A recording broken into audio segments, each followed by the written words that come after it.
Bien, jóvenes, buenos días. Este es el video número 3, establecido por la guía número 3 de Historia y Geografía, en el cual hoy día vamos a estar hablando sobre la importancia del Estado centralizado. Vamos a hablar más principalmente de las funciones, las ejecuciones, por qué fue tan importante el Estado centralizado en la época de la Edad Moderna. Entonces vamos a hablar como de un concepto más amplio de lo que significaba en este caso el Estado centralizado en el periodo de la Edad Moderna.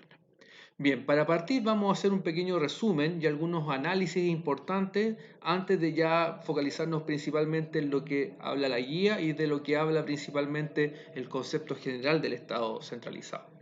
Lo primero que debemos decir es que el Estado centralizado es un régimen de gobierno, es como una estructura de gobierno en el cual el poder absoluto, o sea, de ahí viene la palabra absolutismo de todo, el poder absoluto lo maneja ahora una sola persona, que es el rey. O sea, el rey ahora es una persona que va a controlar todo el tipo de poder que exista en este caso. Es un poder que en este caso estaba concentrado en una sola persona y en este caso el rey cumplía todas las funciones que existían. O sea, el rey hacía el poder, gobernaba, ejecutivo, el legislativo hacía entre comillas las leyes y hacía en este caso la justicia con sus manos, el poder judicial. Tenía los tres poderes, en este caso amarrados a una sola persona, que es el rey. De ahí viene el concepto de absolutismo. Y por eso España, Francia manejaban muy claramente este concepto de los reyes absolutistas o monarquías absolutistas. Esto va a tener una leve diferencia con Inglaterra, que fue el primer país que ustedes colocaban en la bandera en la guía anterior, porque en este caso Inglaterra sí tiene una monarquía absoluta, pero sí delega en este caso algún grado de función. El rey gobierna y hace en este caso la justicia, pero las leyes se las entrega a una entidad aparte, o sea, una entidad ajena al rey, que en este caso es el poder legislativo y en ellos le llaman el parlamento. Entonces, en este caso, el rey tiene funciones y en este caso algunas de ellas las delega al Parlamento, en este caso que cumple una función principal de leyes, pero que obviamente no cualquier persona podía ser parte del Parlamento inglés porque era principalmente gente de la aristocracia, gente muy acomodada, gente que en este caso tenía una relación estrecha con el rey, entonces significaba principalmente como lo mismo, que era como personas cercanas al rey que tenían un grado de poder o cercanía para tener el grado de importancia. Entonces, la monarquía, como estábamos hablando, el rey gobierna, o sea, no gobierna solo, al final. Eso yo creo que es muy importante que lo tengan claro, porque ustedes dicen, no, es que el rey en este caso, si tiene los tres poderes, puede gobernar solo. No, principalmente el rey es como la figura general, pero en este caso el rey no gobierna solo, él tenía como un grupo de personas que lo asesoraban, que trabajaban con él estrechamente. A ellos, eso se le llamaban los consejeros. Entonces los consejeros principalmente, ¿cuál era la función de ellos? Los consejeros eran como personas que estaban, o sea, el rey estaba como la cabeza y estos consejeros estaban a la orden del rey. O sea, si el rey decía algo, los consejeros estaban a la orden del momento para lo que el rey solicitaba en este caso. ¿Y qué es lo que principalmente solicitaba el rey? Que todo su poder se diera a conocer en el reino. Por eso los reinos estaban delimitados por fronteras, muy estructuradas, que lo vimos en la guía anterior. Entonces los consejeros, su función principalmente era como representar al rey en distintas zonas del reino y en este caso demostrar que en este caso lo que dice el rey es como entre comillas la realidad que la población en general tenía que cumplirle al rey con lo que el rey pedía. Entonces eso en este caso es el concepto de los consejeros, que luego en este caso va a cambiar a un concepto que ustedes tienen que colocar en la guía, que viene mucho después, que es el concepto de burocracia. Entonces, ¿qué significa eso? Son personas o consejeros que cumplen las funciones del rey en todo tipo de administración. O sea, en este caso, una administración, si en lo económico, en lo político, en lo cultural, en lo social, tiene personas que lo asesoran y en este caso el rey, ¿qué es lo que dice? Manda a estas personas a entregar esta información al reino completo. Entonces, en ninguna parte del reino no puede quedar como entre comillas vacío. y no se tiene que ver que en este caso no hay una persona que gobierna, que administra el reino, entonces el rey manda a estas personas para allá para dar a conocer sus ideas, sus pensamientos, etcétera. Eso es burocracia, esos son los consejeros, personas, vuelvo a repetir, que en este caso cumplen las funciones que el rey le delega. Entonces, obviamente, la gente que va a trabajar con el rey no es cualquier persona. Entonces, como lo había dicho anteriormente, aparece el concepto de la aristocracia, que en este caso van a tener una estrecha relación con el rey, porque en este caso el rey los considera como parte de, y además en este caso tiene una muy buena relación porque principalmente tienen una relación comercial, tienen una relación social, o sea, no son personas desconocidas para el rey, son personas que ya ubica y saben la importancia que ellos le pueden dar para su propio beneficio. Entonces aquí también es un tema de importancia y de que obviamente le conviene tenerlos cerca. Entonces ahí se establece ese como acuerdo entre el rey y la aristocracia. Y obviamente el pueblo no tiene nada que hacer acá. El pueblo sigue solamente siendo, entre comillas, sometido al concepto del rey, sometido a los conceptos de la aristocracia, y en este caso solamente tiene que cumplir con los impuestos, con los pagos, etcétera, que lo mantienen ahí como establecido en el reino. Bien, eso es como un resumen más o menos de lo que es un Estado centralizado. Pero mi pregunta es la siguiente, y ojo que esto aparece en la guía. ¿Cuáles son ¿Por qué el rey logra tener tanto poder en este periodo de la Edad Moderna? ¿Cómo en este caso adquiere más fuerza el cargo del rey? En este caso, principalmente son muchos conceptos que los voy a tratar de ir resumiendo uno por uno, pero es por eso que en este caso el rey va a empezar a lograr una gran importancia en la Edad Moderna. Entonces necesito que pongan atención, escuchen bien, porque esto si no lo colocan textual o lo colocan la idea general, yo me voy a fijar cuando ustedes respondan en la guía. Bien, el primer concepto de por qué en este caso el rey puede adquirir una importancia mayor, obviamente es la fuerza militar. O sea, eso es clave. ¿Por qué? Porque en este caso el ejército, en este caso los militares, responden de forma permanente a las necesidades que tiene el rey. O sea, si el rey en este caso necesita una cantidad de funcionarios del ejército que necesiten ir a pelear contra otro reino, el ejército está siempre presente, siempre en este caso atento a lo que dice el rey, entonces obviamente eso al rey le va a jugar a favor porque cualquier situación que ocurra en el reino y que produzca, por ejemplo, un grado de desorden, entonces el rey puede solamente mandar al ejército a la ciudad y establece que en este caso el ejército es leal al rey. Entonces la fuerza militar es el primer concepto de por qué el rey en este caso adquiere mucha fuerza en la edad moderna. El segundo concepto clave es la base económica, o sea, la base financiera, el dinero, la economía.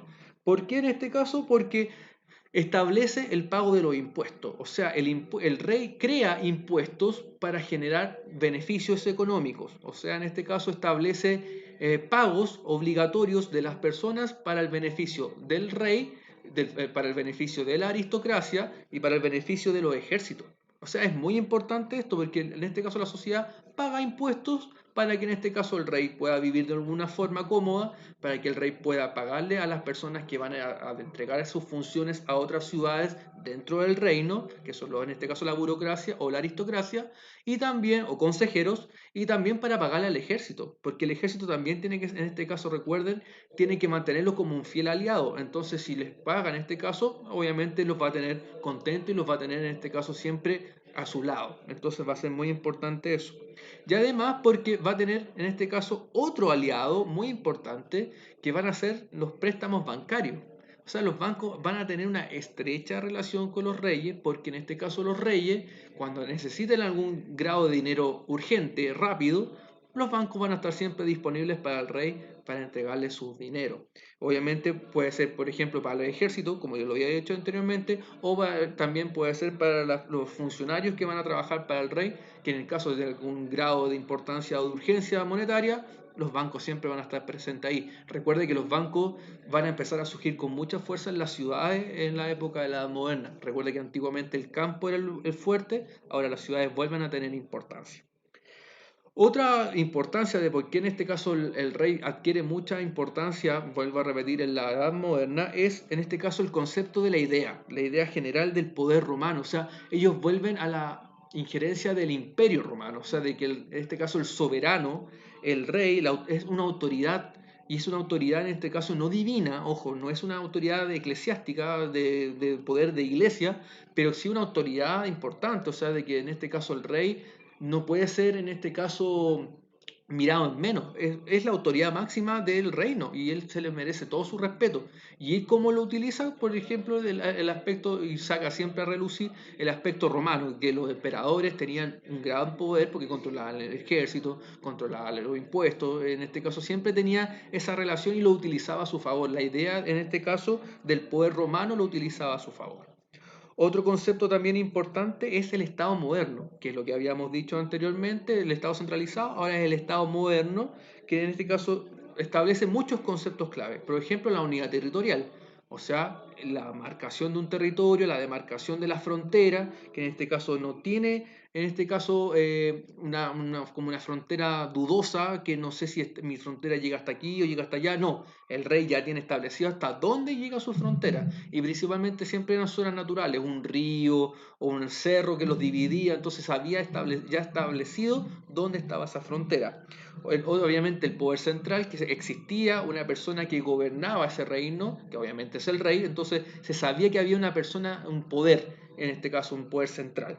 Y además el concepto de la burocracia, que es lo que habíamos visto anteriormente, los consejeros que van a entregar y cumplir funciones del rey en distintas partes del reino y obviamente el ejército que siempre estaba a favor del rey. Entonces el Estado moderno tiene esos cuatro conceptos clave. Otro concepto muy importante es el aparato técnico que tiene el rey. O sea, las personas, el aparato técnico, para que lo tengan claro, es como las funciones de los consejeros. ¿Cómo se llamaban estas personas que viajaban a representar al rey en distintas partes de las ciudades? Por ejemplo, estos aparatos técnicos eran las personas que asesoraban al rey, lo apoyaban. Obviamente el rey es que toma la decisión final, pero tenía personas que colaboraban con él. Es el concepto, colaboración. Entonces, estos colaboradores que trabajaban con el rey tenían nombres y nosotros los conocemos hasta el día de hoy. Por ejemplo, ministros, secretarios, embajadores, consejeros. O sea, los ministros son personas que trabajan estrechamente con el rey. En este caso, los secretarios son personas que toman las actas de los consejos y eso también hay que masificarlo a la sociedad para ver qué es lo que se está conversando y la importancia que tiene el reino para esto. Los embajadores, que son como los representantes del rey en otras ciudades o incluso en otras fronteras, en otros países o en otras monarquías.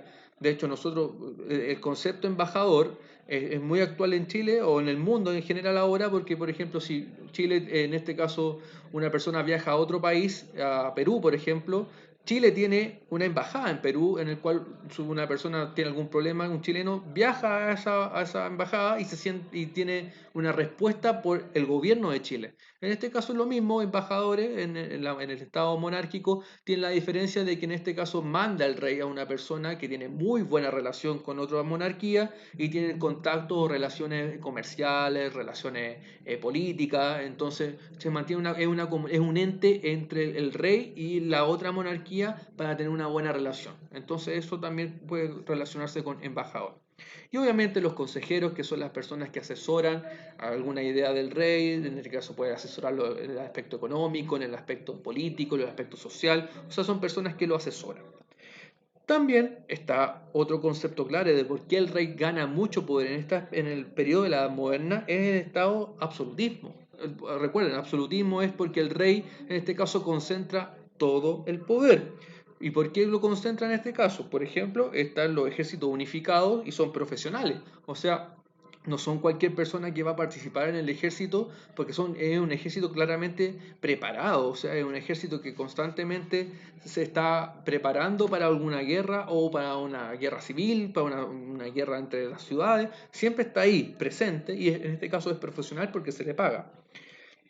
Y además, en este caso, los ejércitos profesionales tienen un concepto muy bueno que son las flotas navieras. O sea, no es solamente gobernar tierra, también es gobernar mar. O sea, defender las fronteras marítimas con otros reinos, con otras monarquías. Por ejemplo, Francia con Inglaterra está dividido por un canal, en este caso, que un pedazo de agua, mar, nosotros lo llamamos canal, Y en este caso ellos defienden su frontera con guerras marítimas, de hecho se produce una guerra marítima, pero en este caso es muy importante que el ejército tenga, en este caso, no solamente presencia en tierra, sino que también presencia en el mar. Por eso es muy importante ese concepto de ejército profesional. Y obviamente los burgueses aparecen aquí, las personas que habíamos visto en la guía anterior, en el cual los burgueses son personas que empiezan a adquirir un poder muy importante porque van a tener muy buena situación económica por su esfuerzo, por su estudio, etcétera. Y en este caso van a tener una relación al principio muy lejana, muy lejana con el rey, muy lejana, porque en este caso el rey siempre va a elegir a quienes, a la nobleza, que son los familiares cercanos, y al clero. La iglesia católica, la iglesia también es un muy buen aliado del rey. Pero en este caso empieza a surgir, a emerger, a crecer la burguesía, este grupo social en el cual el rey lo ve con muy buenos ojos porque en este caso le pueden hacer una ayuda económica. Recuerda que ellos tienen muy buena situación económica y en caso de alguna emergencia económica están los préstamos bancarios y si no quiere tener problemas con los bancos, el burgués puede estar ahí presente para entregarle algún apoyo económico. Entonces es muy importante ese del Estado absolutista, o sea, el ejército, las flotas navieras para defender los territorios y en este caso la relación primero con la nobleza, con la iglesia y posteriormente emerge la burguesía. Y por último, que no, nunca hay que dejarlo de lado, obviamente el territorio específico, que en este caso son los límites, en este caso la frontera. ¿Por qué es muy importante este concepto del territorio específico que esté marcado? Porque primero que todo ya tenemos claro que existe un poder y el poder que manda este poder es el rey es el que está principalmente focalizado en eso. Obviamente el territorio tiene una capital, una ciudad importante, la ciudad madre, por ejemplo, como Chile, la capital es Santiago, en este caso en Santiago está todo el poder administrativo, está la moneda, está el poder judicial, en este caso en la época moderna también, o sea, la ciudad, la capital era muy importante, entonces daba a darle una relevancia al territorio, o sea, por ejemplo, si uno va a un reino, lo primero que uno se acuerda es la capital, la ciudad más importante. Obviamente el ejército, los militares siempre están ahí, muy importante, y ojo, que los militares no solamente están en las ciudades grandes, también están en las ciudades más pequeñas del reino. ¿Por qué? Porque en este caso como tienen que proteger el reino general, ellos establecen, por ejemplo, ciudades muy cerca de las fronteras con otros reinos o con otras monarquías y establecen fuertes o en este caso plazas militares para defender el territorio en caso de una guerra. Entonces siempre, no solamente la ciudad madre, sino las otras ciudades que están alrededor o las ciudades que están muy alejadas del reino, que viven en el reino, sí, pero respetan, en este caso, cuidan el territorio para que en este caso no sea invadido por otro reino, otra monarquía. Entonces ellos establecen en este caso también las ciudades militares o fuertes militares alrededor de las monarquías o las ciudades más pequeñas del reino. Obviamente, ellos también establecen un puesto aduanero, obviamente nunca van a querer perder dinero, entonces ellos establecen estos puestos aduaneros. ¿Qué significa eso? Establecen, por ejemplo, pequeñas aberturas en las pequeñas ciudades, que son como, por ejemplo, las fronteras. Entonces, cuando una persona de una monarquía quiere entrar a la monarquía, tiene que pagar algún impuesto. Entonces, si yo voy a vender mis productos a su reino, perfecto, pase, pero tiene que pagarme a mí un impuesto y ahí puede pasar a mi reino y puede vender lo que usted quiera. Eso es un impuesto aduanero, que eso también puede darse en el mar, puede darse en tierra, pero que eso obviamente generaba recursos para la monarquía. Estos son los conceptos clarísimos que usted tiene que tener claro, porque en este caso el reino o las monarquías tuvieron un gran poder. Entonces, pasando a la segunda parte, en el ítem donde habla en este caso de lo importante que tuvo los conceptos clave, por ejemplo, los ejércitos permanentes, ya lo hablamos, la importancia del ejército constante, presente con la monarquía. Por favor, no pongan solamente lo que yo estoy hablando, también lean, escuchen los videos, la parte donde habláis del ejército y por qué era tan importante. Los ministros que ya saben lo que tienen, que su función, lo que hacen, que son como las personas que están al segundo nivel del rey, en este caso que son como de los más estrechos colaboradores del rey, en el caso de asesoramiento o en caso de petición de ir a una ciudad, dar una explicación de alguna situación, de algún impuesto, de por qué van a subir los impuestos, en vez de que ir el rey, va el ministro. Entonces, como la segunda persona al mando, en este caso del poder del rey. en este caso los diplomáticos o los embajadores, que es como lo mismo, y ya lo expliqué ya, que son los representantes del rey que van a la ciudad y que son en este caso una muy buena relación con otras monarquías o con ciudades muy fronterizas. La burocracia, que ya lo hablamos anteriormente, que son todo este concepto de personas que están a favor o al beneficio del rey, y los impuestos, que obviamente son los que generan la riqueza de las grandes monarquías, y hablé de los tipos de impuestos que había, que se le pagaban que las personas normalmente pagaban, o las personas que viajaban de otras monarquías a otras que tenían que pagar para entrar a la ciudad. Entonces ahí tenemos conceptos que ustedes pueden, por favor, detallar de mejor forma y no colocar 2 o 3 líneas de lo que yo hablé. Por favor, pongan atención a eso. Bien, luego aparece en este caso una gran importancia a lo que son el concepto de absolutismo. Porque recuerden que nosotros hablamos que el absolutismo es el poder de absoluto, o sea, el todo, el general de todo, o sea, el rey completamente es el dueño de todo. Entonces, recuerda que en Inglaterra no, porque en Inglaterra tienen el parlamentarismo. Pero, aunque usted no lo crea, hay personas teóricos que defienden este sistema. Yo personalmente no estoy muy de acuerdo con el sistema de la monarquía absoluta, porque creo que el rey no creo que sepa todo el poder, o sea, no creo que sea tan capo para saber todo. Entonces yo creo que como vivimos en Chile, nosotros tenemos 3 poderes completamente independientes. O sea, el presidente gobierna, tenemos la Cámara de Diputados, la Cámara de Senadores que hacen las leyes y tenemos los tribunales de justicia, y son 3 entidades separadas. O sea, presidente, senador y diputado y justicia separados, y ninguno de los 3 se involucra en uno de ellos. O sea, son completamente independientes. Pero en esta época, el Estado moderno, estamos hablando del siglo XV hacia adelante, hay gente que defiende este sistema. O sea, dice, no, por algo el rey existe. O sea, por algo el rey está ahí presente, por algo el rey tiene ese poder. Entonces, yo voy a hablar de 4 personajes que son muy importantes porque defienden este sistema. Entonces, aparece en una parte de la guía en la cual se tienen que responder, según la información que yo le estoy entregando, por qué es tan importante estos conceptos. Entonces, el primer personaje que aparece defendiendo el sistema absolutista, que son los pensadores en este caso, que justifican el por qué tiene que existir el absolutismo, primero es Bossuet.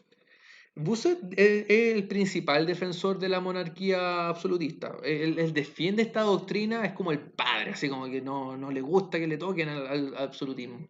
¿Y por qué lo defiende tanto? Porque él dice que esto es un derecho divino. O sea, él habla desde el aspecto casi religioso, que el rey es casi como un dios.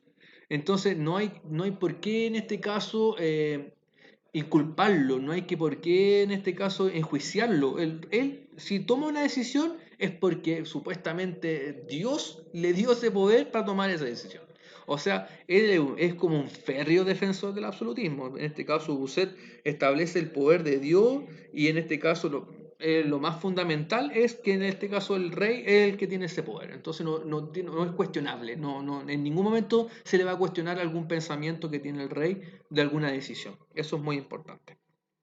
Luego, o sea, otro personaje, otro teórico del absolutismo es Bodin, que él defiende un concepto muy clave, que es la soberanía. O sea, él establece en este caso que el rey es el que gobierna todo, y en este caso la gente tiene que sentirle respeto y además admiración. O sea, en este caso es una persona divina casi, pero en este caso como concepto de soberanía, establecer que el poder no lo tiene la gente, el poder lo tiene el rey. Entonces como que en este caso delega el poder, en este caso al rey, y por eso como que en este caso no se le puede enjuiciar nada. Por ejemplo, Bossuet es como divino, de Dios, y el Boudin es como un poco más terrenal, más en la tierra, pero que establece que en este caso el pueblo no tiene tanta influencia, porque en este caso no somos tan importantes, entre comillas, sino que en este caso el rey, la soberanía, el poder. Bien, el otro personaje es Hobbes. En este caso, él también justifica el absolutismo con mucha fuerza, y en este caso él establece que el hombre debe, en este caso, delegar el poder al soberano, que en este caso nosotros, la gente, él dice en este caso que la gente, el pueblo, no tiene la capacidad, ese es el concepto, no tiene la capacidad de poder gobernar un territorio, y por eso es tan importante en este caso el rey, el soberano, el poder, el rey. el monarca. Quiero que quede muy claro ese concepto. Entonces, como que nosotros no nos sentimos capaces y por eso le entregamos en este caso este poder al rey, pero nosotros no lo elegimos. Nosotros en Chile tenemos el poder democrático de elegir, pero en este caso, ¿cómo se elige un rey allá? Viene establecido ya desde la base.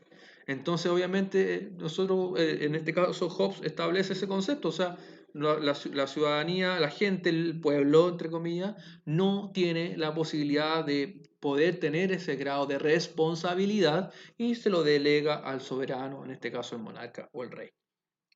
Y por último tenemos a Nicolás Maquiavelo, que para mí es el más conocido de todos, porque él escribió un libro muy importante que se llama El Príncipe.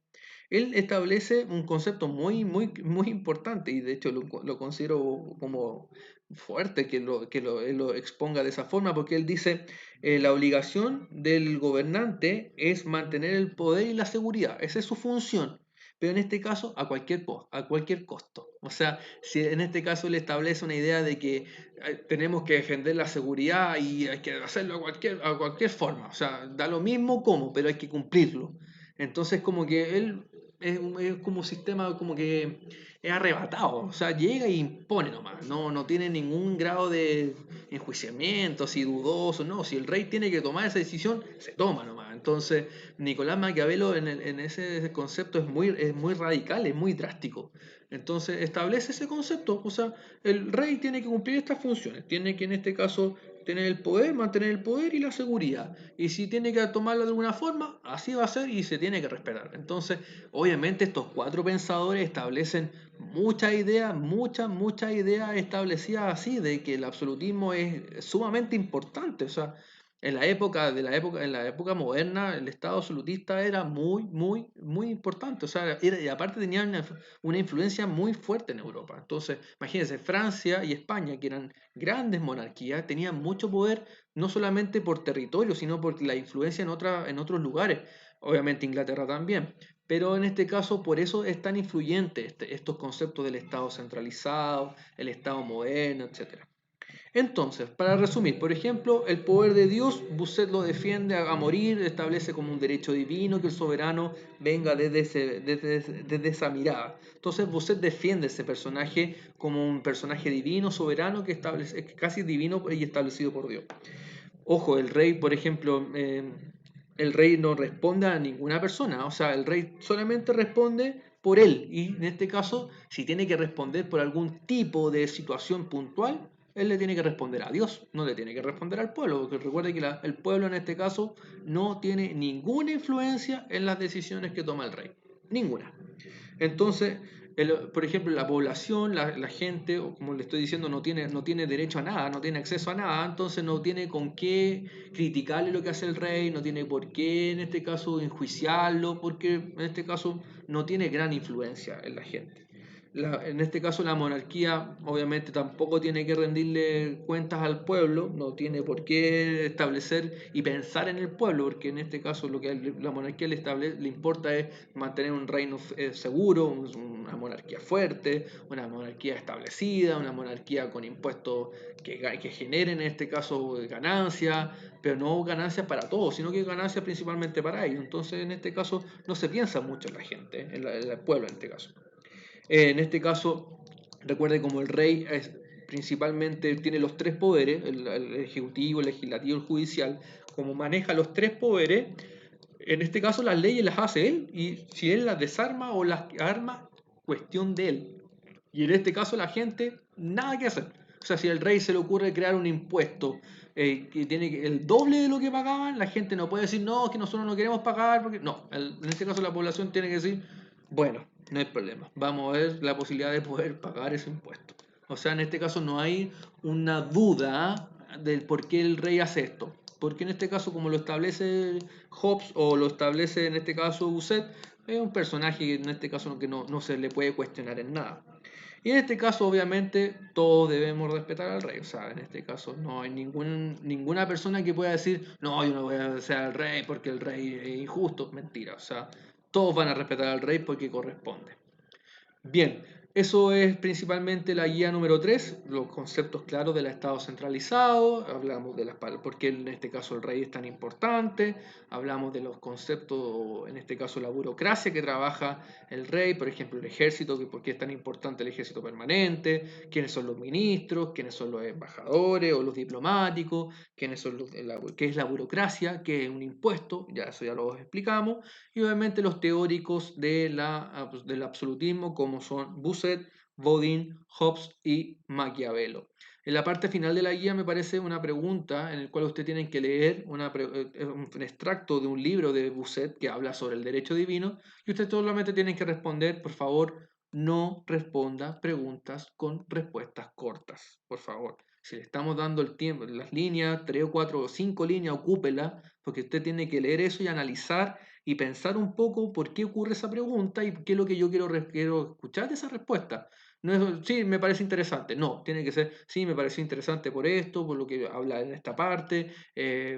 Actualmente eso no se ve, si se ve. O sea, tiene que analizar esta pregunta. Entonces, por favor, utilicen, por favor, las palabras. No reduzca, no haga poder de síntesis en dos palabras, ya respondo todo eso. No, escuche el video, responda por favor lo que se le está pidiendo, no busque información de internet, porque internet va a cambiar la información de lo que yo quiero que usted aprenda, porque estos son conceptos muy básicos, pero son claves que usted maneje. Bien, esta es la guía número 3 de historia, por favor responda lo que se le pide, vea el video, si es necesario véalo 2 veces y le va a servir para su guía número 3. Que les vaya muy bien y éxito en esta semana.